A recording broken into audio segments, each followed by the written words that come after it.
তোমার প্রেমিকাটা ତମ ନାଁରେ ଥାନାରେ କମ୍ପ୍ଲେନ୍ କରିବ ଯେ ତମେ ସେଇଆ ଭାବୁଛ ନା?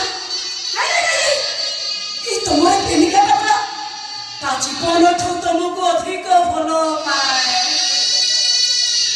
ଆରେ ସେ କେବେ କୋଉ କୋର୍ଟକୁ ଯିବନି କି ଆଇନର ଆଶ୍ରୟ ନବନି।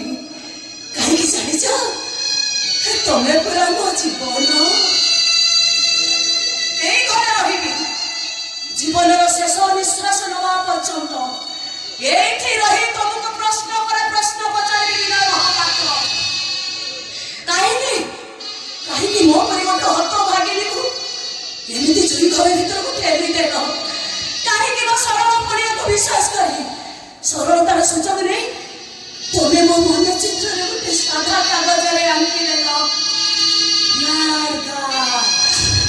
কাহিকি বিনা মহাপাত্র ମୁଁ ତମ ନିକଟରେ କି ଦୋଷ କରିଥିଲି? କାହିଁକି ମୋ ପରି ଗୋଟେ ହତ ଭାଗିନୀକୁ ତମେ ମୋତେ ଚଢ଼େଇଥିଲି ନା କଳଙ୍କିନି ସଜେଇଥିଲ? କାହିଁକି ମୋ ଛୁଆଟାକୁ ନଷ୍ଟ କରିବା ପାଇଁ ମୋତେ ବାଧ୍ୟ କରୁଛ? ଆରେ ମୋର ଦୋଷ କୋଉଠି? ଦୋଷ ତାହେଲେ ଯେ ମୁଁ ଯେତେବେଳେ ଜାଣିଲି ତନ୍ତ ସତ୍ୟ ମୋତେ ଜଣ ଆଗରୁ ସେ ମେଡିସିନ କାହିଁ ପିଲାଟାକୁ ନଷ୍ଟ କରୁନୁ କାହିଁକି?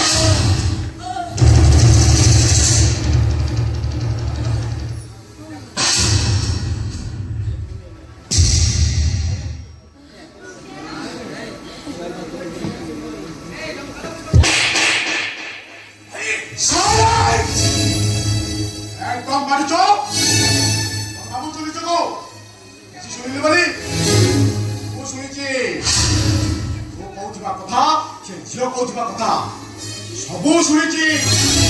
ଶୁଣିଲା ପରେ ଏଇ ନିଷ୍ପତ୍ତି ନେଲି ଯେ ସେ ଝିଅକୁ ତୁ ହିଁ ବିବାହ କରିବୁ। ନାଇଁ ଭାଇ ନାଇଁ ଫାଇନାଲ ଡିସିସନ।